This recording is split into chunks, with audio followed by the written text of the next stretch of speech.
Welcome back, gang. It's Deltia from Deltia's Gaming. In this video, we're going to talk about the Nightblade, both magic and stamina. I'm going to go over the changes, and then I'm going to kind of go over my new build, this I've been testing on, and show you Maelstrom Arena Stage 1 on both magic and stamina, so you can see the changes for yourself. So let's get started. What has changed with the Nightblade? So the simple answer to this question is magic got buffed significantly, stamina got nerfed pretty significantly in terms of resource management. So the very first couple changes we got here is Lotus Fan. Now this is the gap closer that magic folks use, Lotus Fan. It got an increased damage, about 15% for the damage over time, and it only affects the initial target. So spam casting this, or spam bush, you're going to see a lot of people do, I don't know, spam fan now, Lotus Fan, because you can literally just sit here and spam this ability and pull decent DPS. Now, I'm not advocating that by any means, but look at it. The tooltip is 6,500 plus 40, almost 5,000 damage over 8 seconds. That's a lot of damage just for one stupid little dorky ability. So it got buffed. I didn't think it needed it, but apparently it did. So that's going to be pretty nasty. So Fear went through a little change. If you don't know, Aspect of Terror, they did a different thing here with 2 traps, which fears enemies. I don't think a whole lot of people take it. They take Mass Hysteria or Fear. This reduces their damage, slows them down, and it stuns them for 4.5 seconds unless they break CC. Still powerful, still nasty, still good. The real big change that I like is Twisting Path. Now, this was our damage over time effect as a Magic Nightblade, and it kind of goes in an area, right? A lot of Magic Nightblades are using this on live to good effect because it does a decent amount of damage, though it's not mobile. Well, that got buffed significantly. I think I'm reading on the patch notes, looks like 20% damage, where is it? 25% damage for Refreshing Path, which is a heal version, and then 20% for Twisting Path. So you look right here, it's magic damage. You look at the tooltip, 1281, and that's in Giuliano's gear. And then we're going to go to the other thing that was buffed, which is Elemental Blockade. And that's 1683 magic damage, but that only lasts 8 seconds. So I imagine the old meta was to apply 1 dot, click your 1 button, which is Funnel Health or Swallow Souls. Well, now, I don't know, I haven't tested it completely, but I think you're going to run 3 dots. So you're going to be running Crippling Grasp, which is a massive dot, awesome. You're going to run Twisting Path, 11.5 seconds. You're going to run Blockade of Fire with a Maelstrom Staff. It does a lot of damage. And then you're going to use Swallow Soul in between. That should produce a lot of damage for the Magic Nightblade. And you're going to slot 1 assassination ability on this bar so you get the passive benefits. So really, Twisting Path, huge buff. We've already talked about Elemental Blockade. Those two in conjunction are going to produce significant damage. Bad news for those PvPers out there is Dark Cloak now is damage mitigation. So it reduces your damage instead of getting rid of dots. I have not tested this in PvP with my friends, but essentially what it is if someone applies a dot to you, let's say 10 seconds, while you're in the cloak, you won't be taking dot damage according to what they say, ZOS, the developers. And then when you come out of it, you'll be taking the dot damage. Essentially what this means, in my opinion, doing PvP, it's going to be kind of worthless unless you just keep on spam casting it. Because as soon as you come out of Cloak, you're going to lose that invisibility because the dot's going to hit you. A lot of good players already know how to counter Dark Cloak. You just use AoE. And usually you can pull someone out. They have to reactivate it. And if they're a stam build, they're going to run out of magic before they can just usually get away. But for the unskilled player, I don't think this is going to be, it's going to be a game changer in PvP specifically. But PvE, I mean, 8% minor protection, 8% damage reduction for 5 seconds. That's nothing to shy away at. That is a good thing to have. So we'll have to see how this plays out. I really don't know because I don't do the spam Dark Cloak thing. And I mainly play PvE on this guy. So I'm interested to see what you guys think. Another thing I thought was overbuffed, I talked about in the patch notes, is Catalyst. After drinking a potion, you gain 20 ultimate, up from 12. That's insane to me, considering that Soul Harvest, I can basically, in an AoE fight, drop 2 shooting stars on my Magic Nightblade. Yes, I'm not kidding. I can drop 2. because you're getting AoE. Every heal you get, you're getting ultimate back. Every time you use a potion, you're getting ultimate back. Every time you use a shooting star and hit someone else, you're getting ultimate back. The Nightblade ultimate generation is unbelievable. And to add to this, I don't think it's necessary. But it made me roll an Argonian. I'm going to have an Argonian chemist build. It's going to be awesome. So anyways, didn't think that needed a buff, but so be it. Cripple, the other morph of this, they nerfed the amount of magic you got back, which is okay. And a big nerf I did not see coming is from Funnel Health. Now, I took Swallow Souls, and the reason I took Swallow Souls, the 8% healing received, is because Funnel Health used to heal you, 2 other allies. Well, now it's you and 1 other ally, kind of like Breath of Life. So I can see why they did this, because Breath of Life got nerfed too, but I just really missed the Funnel Health 3 targets. I wish that would change, if anything would change, over a Magicka Nightblade. Another downside is siphoning attacks. So the meta here with Stam builds is to put Caltrops down and use your siphoning attacks. Then every tick of Caltrops will proc this resource generation. Now it won't. So what they say it's going to do is where this morph could proc its resource return on every tick from a damage over time effect. So they took that away. So it's going to still work in between weaves, which is good for our Nightblade, but the Stam Nightblades definitely took a hit in terms of resource generation. So that's what Guilde was really mad about. Another thing that Stam Nightblades took a hit on is Steel Tornado. If you look at this, Whirling Blade, people ask, should I take this? No, don't do that. Take this, 9 meters, but I mean, that's a 12.5 meter radius. That's a huge nerf for this ability.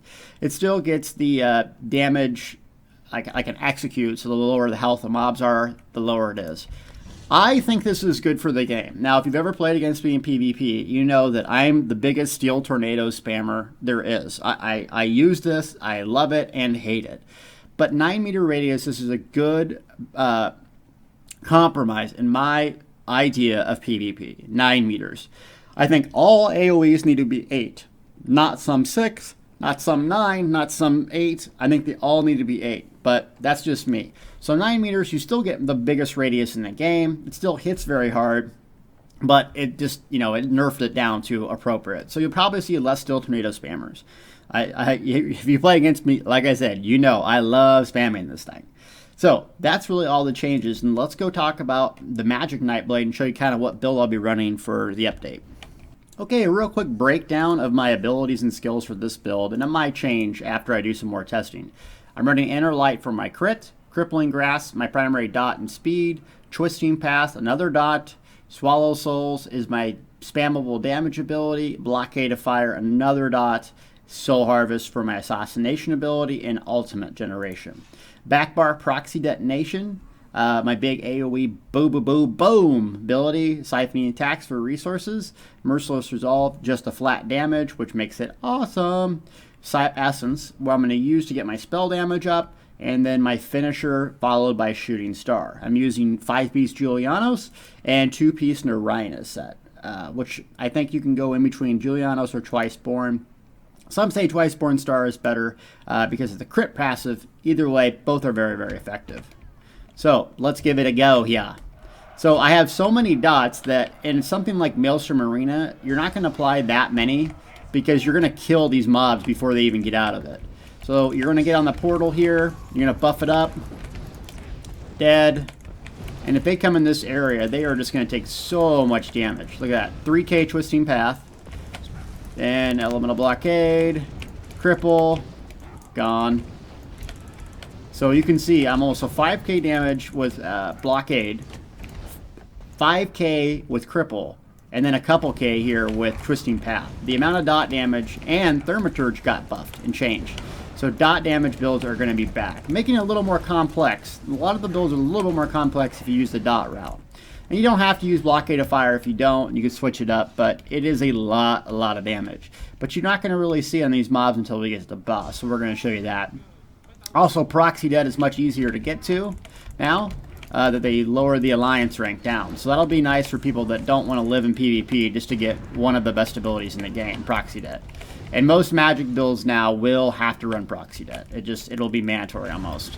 So 30k Assassin's Will, still hitting really hard on the Assassin's Will. And that's not empowered either. Boom, and proxied at 22k AoE. Not bad. So we're going to buff up, use a potion. We still have a million ultimate. We're going to save that.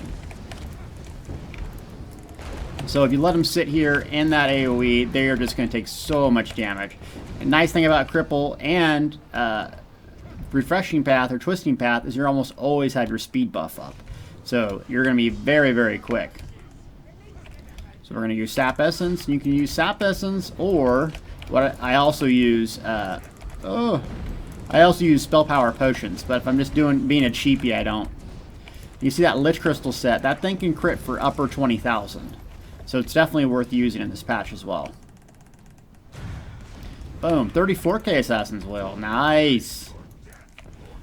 Twisting Path, Elemental Blockade. My buff's not up for Major Spell Power. Let's get that up. Boom, Assassin's Will, 34k. So this guy is going to do a lot of damage, if not. The thing is, the nice thing about the Magicka Nightblade is, look at my resources.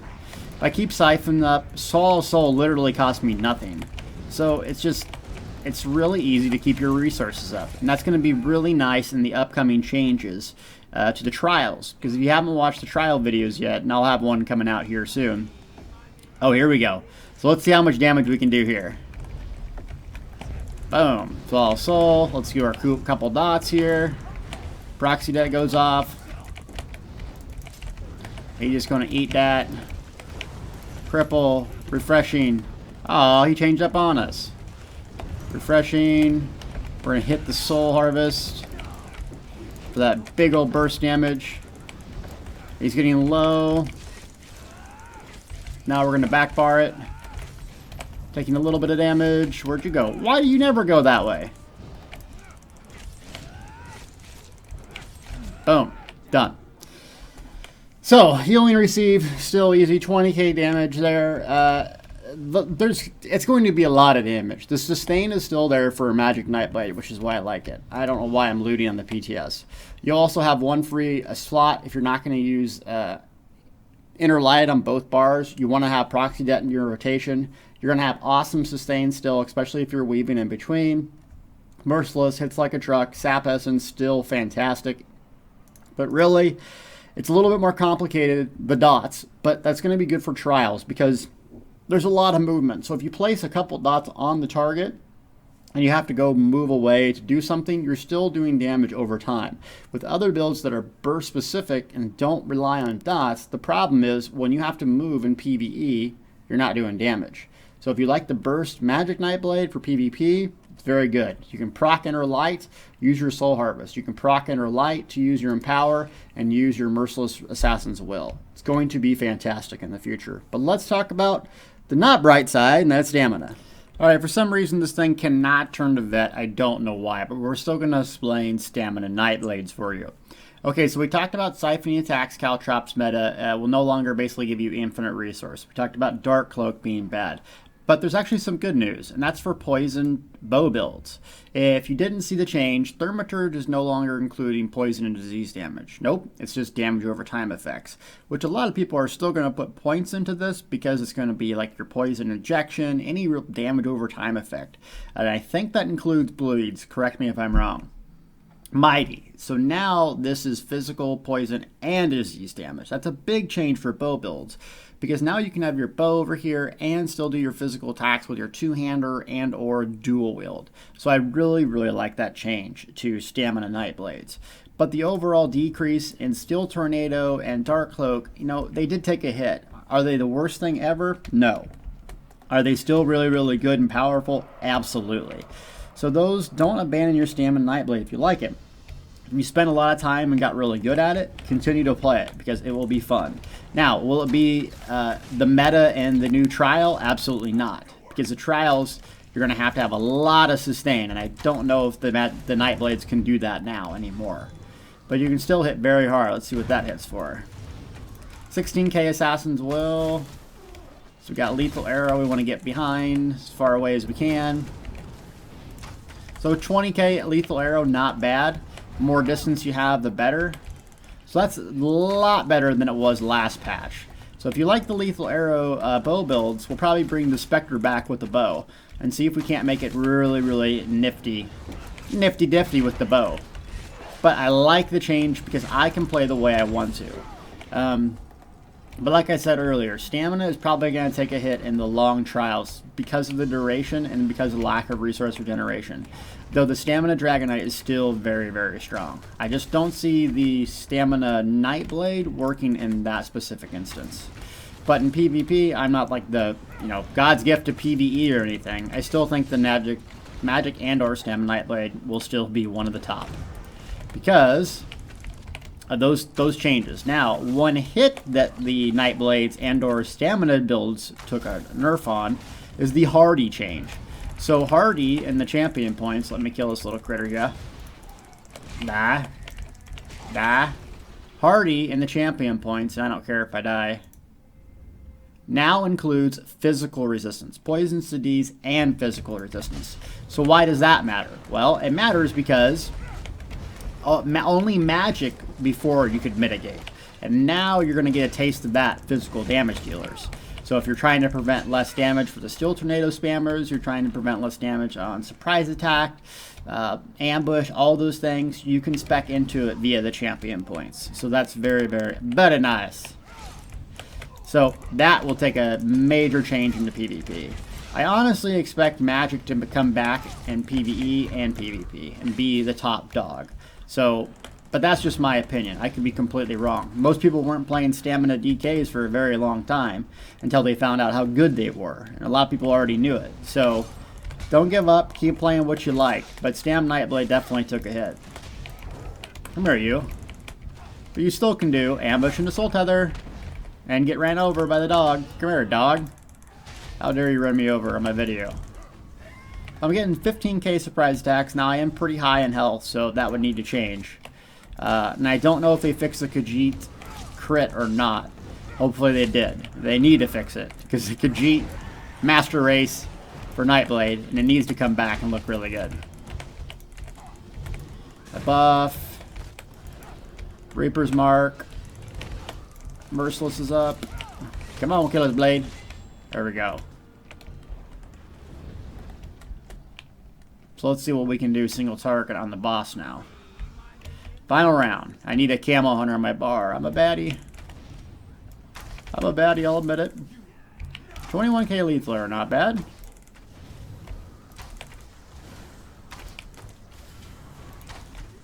Let's jump in on him. Oh, he ran over there? Really? My other self. I'm going to dodge roll my other self.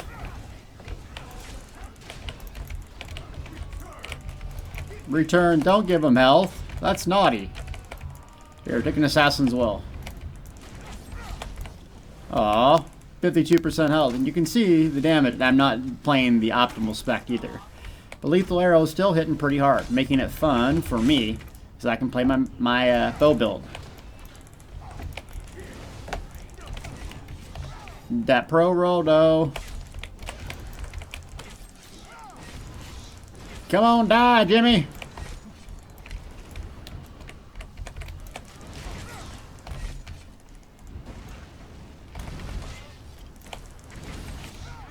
He did.